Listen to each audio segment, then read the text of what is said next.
Welcome back. While the while loop is great for repeating actions based on a condition, the for loop is the preferred method in Python for iterating over a sequence of items, such as a list of names or a defined range of numbers. For predetermined ranges, it is simpler than while.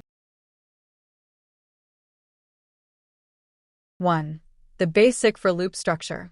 The for loop automatically manages the counter and termination. You simply tell it to execute the code block for every item in a sequence. Python handles the rest. 2. Iterating with range. Maybe you need to loop a specific number of times. Instead of manually creating a list of numbers, Python provides the built-in range function. This function generates a sequence of numbers, which the for loop iterates over.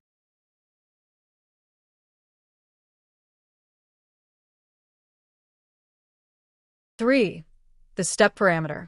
The third, optional argument in the range function is the step size, which determines the increment or decrement between numbers. This allows you to count by twos, or even count backwards.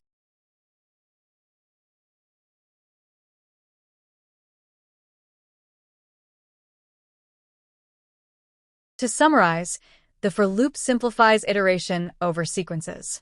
The range function, it lets you easily define the start, end, and step for numerical loops.